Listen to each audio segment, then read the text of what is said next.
My apologies for starting off this video with something incredibly obvious, but while John Marston comes close, the two most important characters in Red Dead Redemption 2 are Arthur Morgan and Dutch van der Linde, and the establishment of their history and relationship, and how events so agonizingly and inevitably lead to the two of them drifting apart and in conflict with one another, is the central dynamic of the vast majority of the story. However, while Arthur is the central protagonist and Dutch in my eyes is the central antagonist, I don't actually view the latter as the core villain of the narrative. Dutch does horrific, evil things and is villainous, but for reasons I will explain, he isn't a thematic antithesis in traditional terms as much as a lost soul suffering from the same identity purgatory as so many others, who diverged from Arthur in every way that counted once things got truly serious due to differing priorities, with Dutch valuing some reprehensible ones. But the point is, Dutch is only 1/3 of the antagonistic puzzle, because the skulking, true terror lay dormant with a hollow grin as the devil on his shoulder, whose thematic partner could be felt in the oppressive, opulent streets of Saint-Denis. I speak of the influence of two characters who are both men and dark symbols, two faces devilish as hell and yet lacking an identity.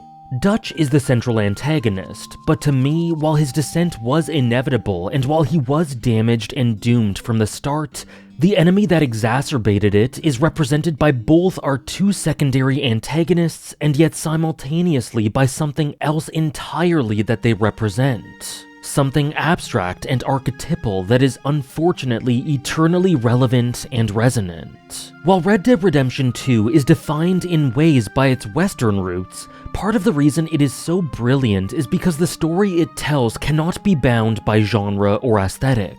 It is as important and primal as humanity itself. An epic of transitioning eras and the alienation felt by those left behind, whether they be outlaws, pirates, the mob, yakuza, gangs, or more. There will always be rises and there will always be falls. This is a world of changes and cycles, and as such, this is a story that has been there since the beginning and will be there until the end.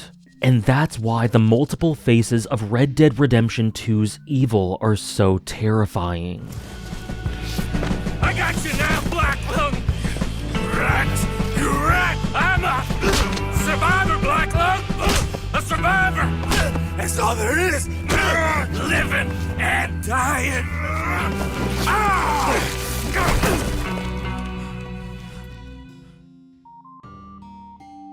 Now it would seem obvious who one of those aforementioned two true terrors would be, since Micah Bell is unambiguous and clear in his depravity, lacking in the nuance that Dutch does have while influencing his actions significantly for the worse.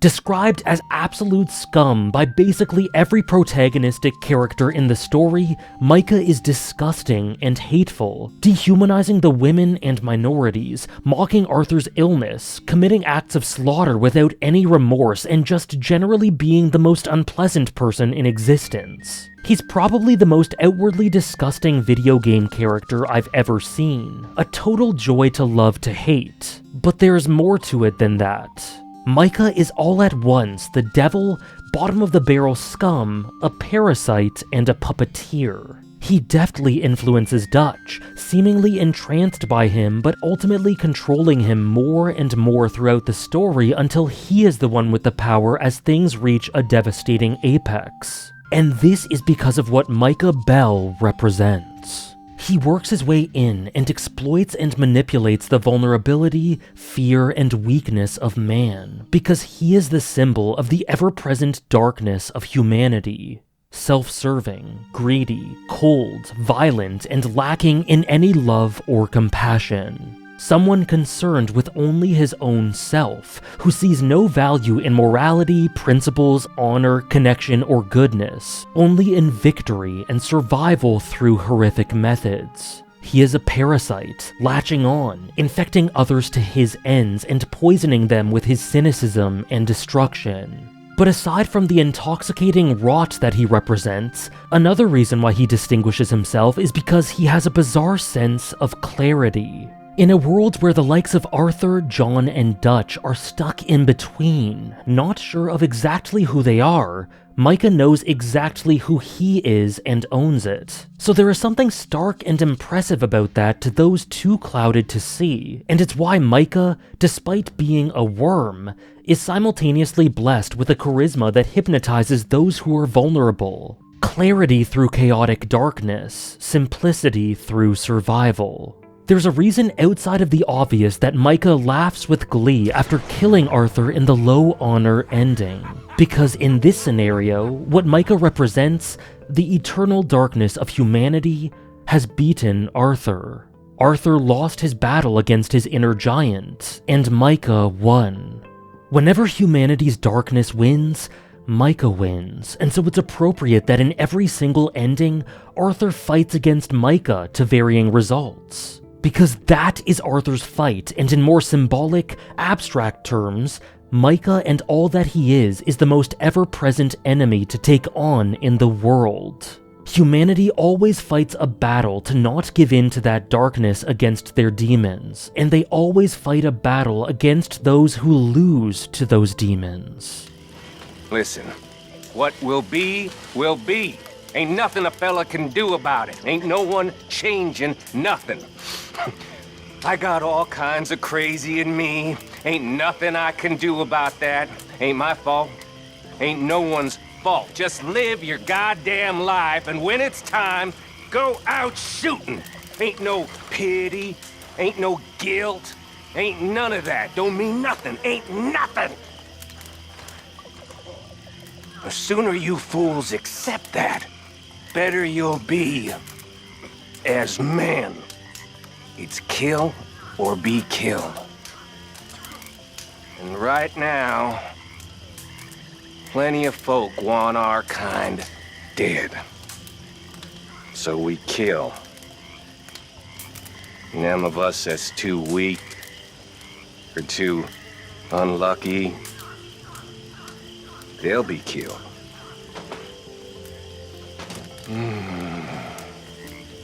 Accept it. Way of the world. And in addition to Micah, we have our second symbolic representation of a villain, Andrew Milton.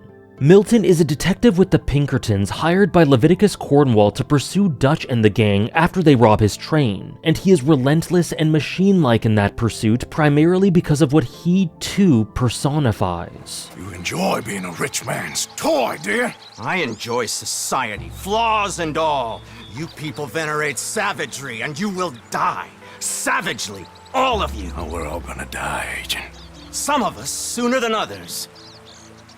Good day, Mr. Morgan. Goodbye. Enjoy your fishing, kid, while you still can.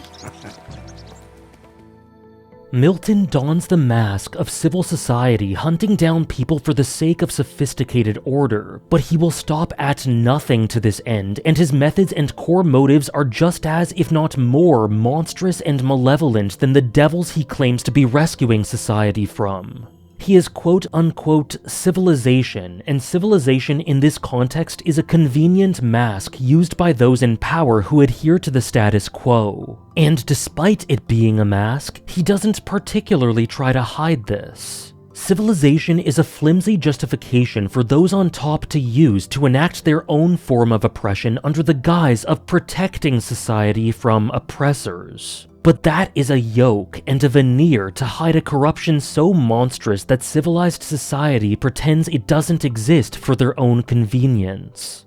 If outlaws are monsters, then on the other side of the divide, so too is the law. They just wear nicer suits. Oh, the Redskins. I have no sympathy for them, because whoever is stupid enough to get tricked by the Americans, no, they get what they deserve, huh? Yes, hand a letter to the mayor. Oh yeah, that'll save you. Milton is the arm of the law of civilization, claiming to be doing this for order while only satiating his bloodlust, self-interest, and ego, just like a lot of those he hunts, specifically Dutch. And that's why Milton is just as much, if not more, of a symbol than a character. A symbol of the relentless pursuit, systematic and inevitable in nature, to oppress those seeking a freedom that may ever so slightly encroach upon their totalitarian order, within which few are actually free. And as such, Milton is someone that will stop at nothing as a machine of the system. He is more than a character. He is a malicious ideal embodied within and outside of himself that has always existed and will continue to exist long after he is gone.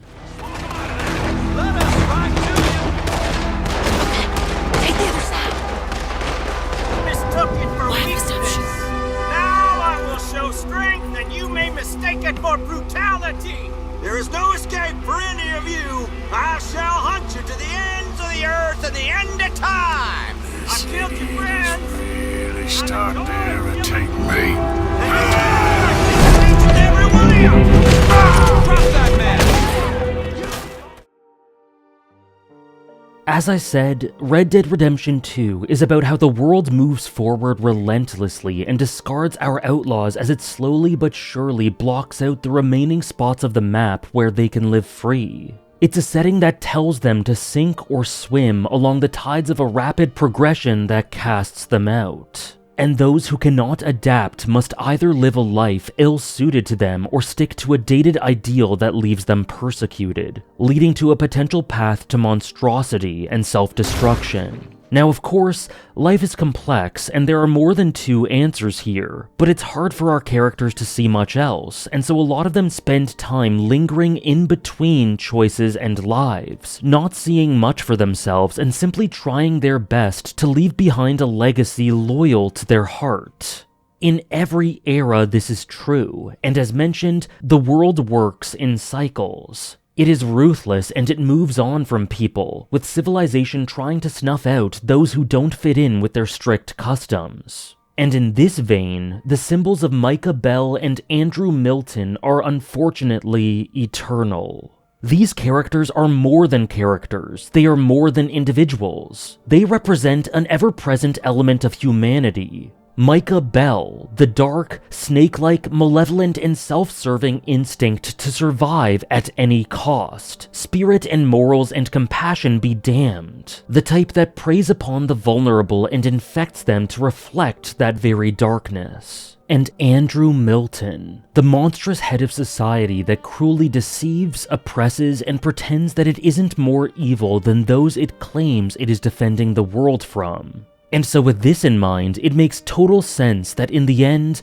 the traitor and rat from the gang feeding Milton information was Micah, not poor Molly, whose haunting end drives home that she was one of the biggest victims in all of this. It makes total sense that these two symbols of human corruption would work in tandem to form the ultimate monster and catalyst in Red Dead Redemption 2. One capable of preying on our complexes and bringing out our inner monster for the sake of pure chaotic self-interest, and one that masks oppression with civil society. And this leads to the final piece of the puzzle, as these two faces of evil then bring forth the third darkness of the story, and arguably the most painful one. Those who are exploited, unknowingly in some ways and knowingly in others. Those who are ripe for exploitation, but who also take the easy route by allowing it to happen.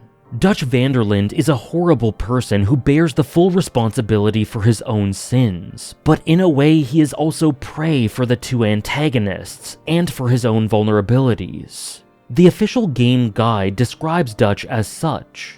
The charismatic leader of the Vanderland gang, Dutch is radically opposed to government control. He values individual liberties above all else and dreams of living an independent existence, appropriating wealth from others and answering to no authority. In Red Dead 2, he is reluctantly starting to realize that the way of life that he holds dear is fast becoming an unrealistic proposition. And this reading is obviously accurate, but it only tells the first layer of the story. Because while he does realize that the life he holds dear is threatened, it quickly becomes clear that that life is an excuse for him to enact what he needs to enact on the world to feel secure, confident, and superior.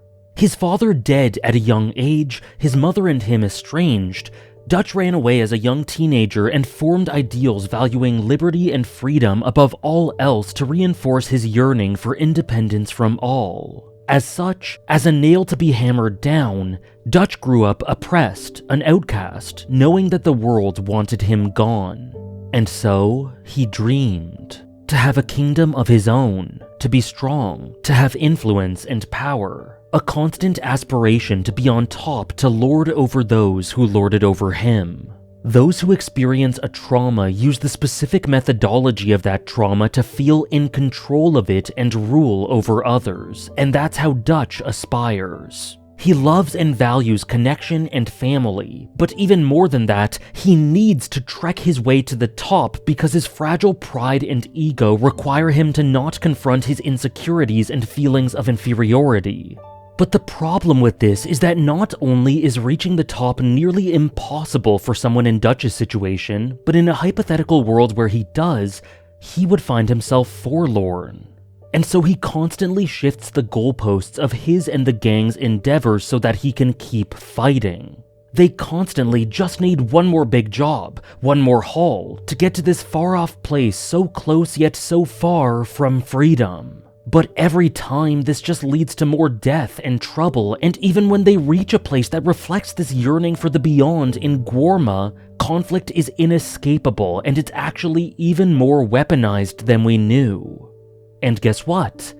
Dutch finds it fun. So what now? We fight or we won. Any of you boys feel like running? So what do we do? I will go get the cannon ready. Okay, let's get to it. There's a lot of guns out there. So, what do? I said we push forward, because if we don't, we're gonna die here and now. Okay, then. Follow me. This is kind of fun.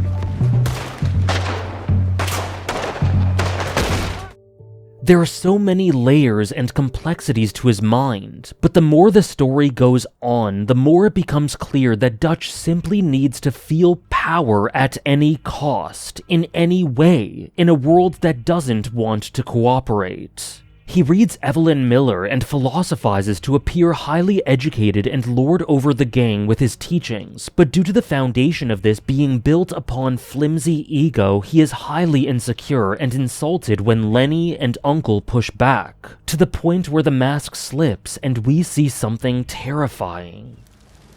That's his problem, in one. He wants to be an American king, with his knights. I heard that. Ooh. I want no such thing. You do? I don't. I just want better than this for us. Better? Your kind of better.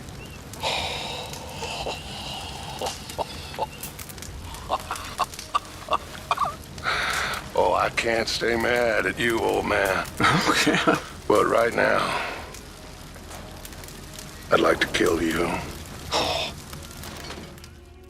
He is simply uncomfortable with who he is, wanting to appear higher class despite despising the system that they are beholden to, wanting to be a man of superior intellect and yet narrow-minded in his worldviews, wanting to prove to the world that he isn't the scum that they say he is while consistently acting like that very scum. And arguably most importantly, apparently wanting to reach a place of utopic freedom, yet communicating through his actions that that is actually something he is incapable of doing, regardless of whether or not that place exists. And somewhere in the midst of all of this spiraling, it becomes clear.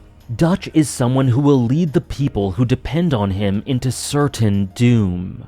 And that is because Dutch is violence. He spends so much time not knowing who he is and playing at a variety of roles of power, but with help from Milton's pursuit and especially Micah's meddling, he realizes that he is simply a monster. A common question asked throughout the game is whether Dutch was always like this or whether he was corrupted and became monstrous, and I think the answer is that it was a mix of both. He always had the capacity for this, but it could have been reined in under the right circumstances. If Hosea had lived forever to keep him in check, if he hadn't experienced the loss of Annabelle. But shit happens in life, and so the problem is, the right circumstances in this story were unrealistic.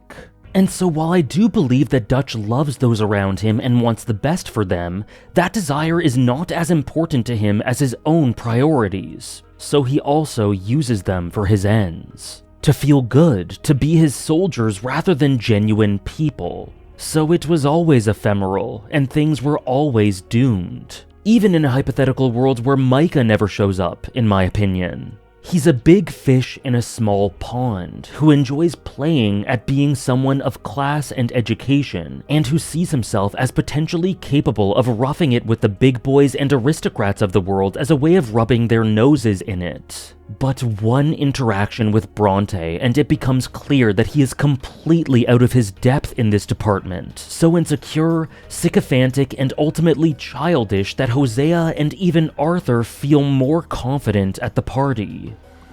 You're pathetic. Well, I am. Because from where I'm sitting, you're the one deserving of pity, my friend. All your men, all your money. It weren't no match for a bunch of bumpkins. You are nothing. You do nothing, you mean nothing, you stand for nothing. Me, I run a city. And when the law catch up to you, you will die like nothing. I am this country. You are what people are running from.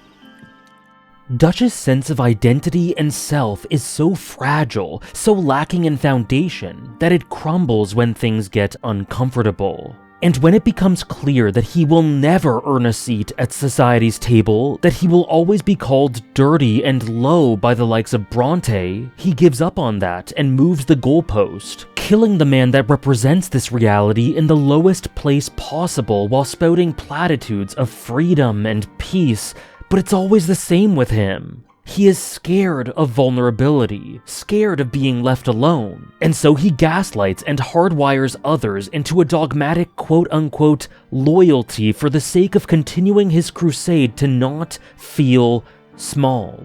This lonely soul cannot feel alone, vulnerable, or weak, so he needs people around him to be an echo chamber, to be dogmatically loyal to him, to create so much noise through praise and join him in his conflict so that he can't be alone with the thoughts that make him feel like he's small and cannot rise above.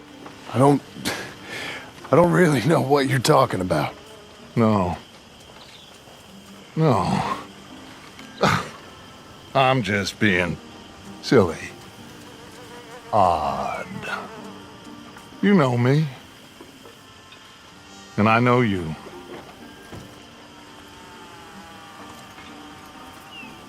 I know you. A world of violence is where Dutch is most confident and comfortable. He is born and bred in it, and it's within bloody conquest where he is a charismatic, genuine king capable of rallying everyone together. Come on, let's get this done. John, you sure you're okay? Like I said, I'm fine. Follow my lead. Both these redneck families think they can ruin us? I don't think so.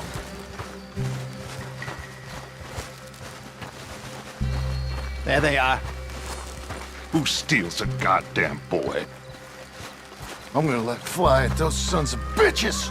John, I need you to stay calm.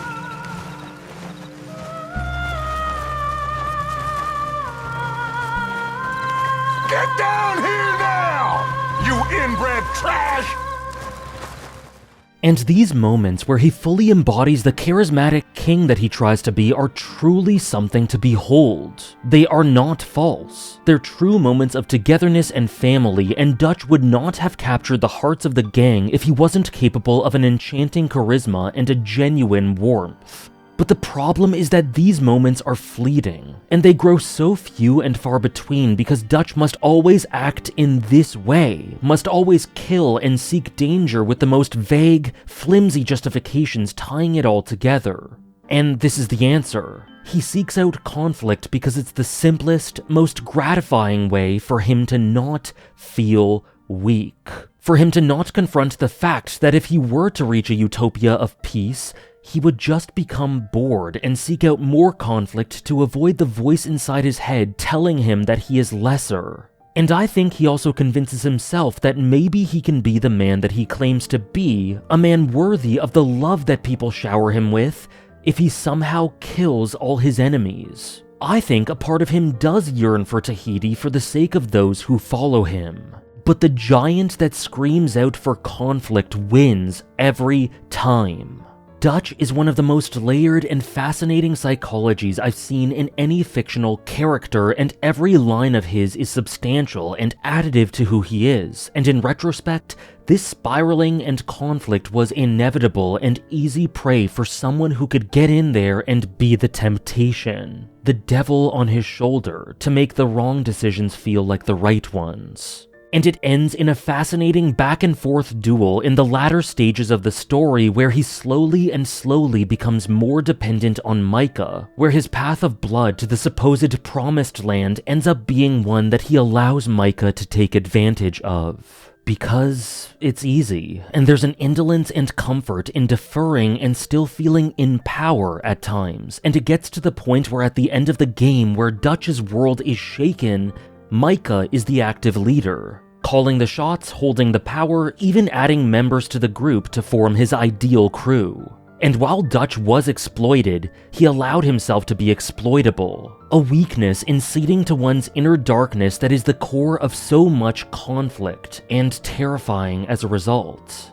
He who claimed to be the puppet master ended up a puppet, and by the end he is left a sputtering mess lacking in any semblance of composure, clinging on to the feeble remnants of the platitudes that he used to spout to make him feel like he was in power. By the end, Dutch is hollowed out, void, and given an empty sense of clarity.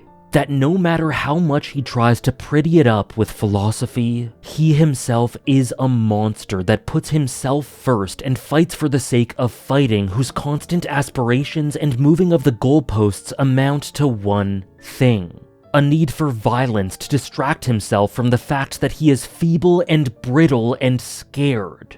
And this is a systematic symptom that long predates Dutch, a symptom rooted in the way that the world works. To avoid the feeling of vulnerability that the world has imposed on him, he fights. And Micah gives him, intelligently, every step of the way, a reason to choose to fight over compassion, especially when Dutch associates compassion with loss, as he ironically loses and discards all those close to him that would have kept him from losing himself. I think that Dutch realizes the depths of his mistake in the long years after the end of the main story, and finds a semblance of identity. But I don't think that identity is positive. I don't think that means that he doesn't have regrets and shame about how things happened. I think a part of him despises how his weaknesses led to this, and I think that's present in such a complex scene as he shoots Micah and leaves him for dead.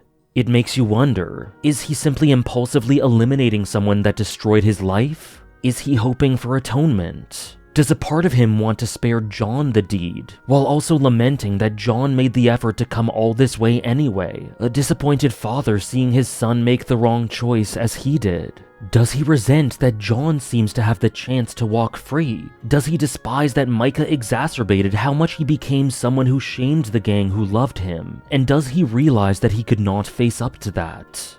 I think that for many of the above reasons and more, Dutch simply had to do it. And while he likely reached some semblance of clarity after the dust settled, that doesn't mean he wasn't lost. Say something, Dutch! Say something! I ain't got too much to say no more. While it's clear that Micah does idolize Dutch, he simultaneously preys on him, because Dutch is an insecure man ripe to be infected by someone who is adept at exposing one's darkness. And like a disease, like a parasite, Micah takes hold. Early in the game, we can find a newspaper clipping from Micah's earlier life that proves this more than ever, as we see that Micah's father taught him to pillage and destroy from a young age. This is also stated in some missable dialogue from the man himself. And the clincher is that Micah Bell's father is likewise named Micah Bell, showing that generation after generation, this cold nihilism, this self-interest, ruthless survival, and exploitative darkness rises up again and again with no individuality. It is an inherited evil, it infects as much as it can, and the name it bears but is not limited to is Micah Bell. There is an air of inevitability to the darkness that Micah represents, showing that humans will unfortunately always fall prey to that alluring evil. And him surviving and running away at the end of Chapter 6 and Arthur's life is devilishly appropriate, because this malevolence beyond description will always survive and exist in some form. It will never be gone completely as long as humanity exists. And even when Micah does die, he does so with a nonchalant shrug, as his simple philosophy about the nature of life and death comes to pass and he simply accepts it, walking off a fatal wound as he marches into the pits of hell. Almost as if to say, that's life, and that's death, and killing me here won't end anything. And likewise, in the final moments of his life, Milton says something very apt, that while Arthur will die, he will live on. But he isn't simply talking about himself here, he is speaking symbolically, because while he does come to die shortly after that, there will always be another Milton to replace him, which is literally proven as Ross takes his exact spot to pick up where he left off after his death. Milton's pursuit was a big contributor to the destruction and death that followed Dutch with every decision he made, and that perseverance is a huge part of what caused the latter to crack. That is the nature of this machine of society. It is systematic. One spearhead maintaining its order will be lost and another will fall in line. A never-ending force personifying the machine that is civilization. I'll be dead soon. And you with me, Mr. Milton? You'll be dead, sure. But I'm gonna be just fine. This is a three-pronged monster, symbolized by a man representing society that masks its corruption under the guise of civilized order for greed and self-preservation, by a man who represents the nihilistic self-serving survivor capable of being fostered that leads to such a system, and by a man who is both exploited through his weaknesses and allows himself to be exploited that turns against those that he might otherwise have been able to find solace in. All three, unfortunately, complement each other. It's a dark trinity, a perfect formula of suffocating darkness. And with how perfectly this all works together, it makes the fight our protagonists fight feel futile at times. It isn't easy, as shown through how some of them simply fall prey to it. But it isn't hopeless, and there is always a way to fight. Because there is no coincidence that Abigail, a personification of hope and warmth, is the one that kills Milton, the personification of crushing oppression. And likewise, in the high honor ending, Arthur takes a small victory over Micah, and Micah, despite scurrying away at the end of the main story, is hunted down and killed by John in the epilogue, in an act that I consider to be in and of itself proof that revenge is not always inherently bad in every single case. It may have led to consequences and been bad for John, but that does not at all mean that ridding the world of this evil would have been a bad thing just because it was in the name of revenge. And this doesn't all mean that the likes of Milton and Micah will end here, and the tragic yearning that John has for conflict to reflect the father figure he grew to hate speaks volumes on how excruciatingly difficult this battle against darkness can be. But what this does show is that things are not hopeless. Hell, even Micah's brother Amos Bell, born into a cycle of dogmatic nihilism, decided not to give in to his internal demons and the external pressure and left his family for something better. Nothing is fated. people can fight back, and an accumulating hope can lead to a genuine life and peace for those who are courageous enough to seek it out and strong enough to persevere. So even if this darkness, this oppression, is inevitable in every era, we can keep up the fight against it. We can try. And we won't always succeed. Arthur wasn't able to live how he wanted holistically and only did so near the end. John remained tied to his dark roots, and while the game ends with the outward appearance of a new chapter in his life, his old sins are lurking in the shadows, waiting to pounce in a seemingly karmic way.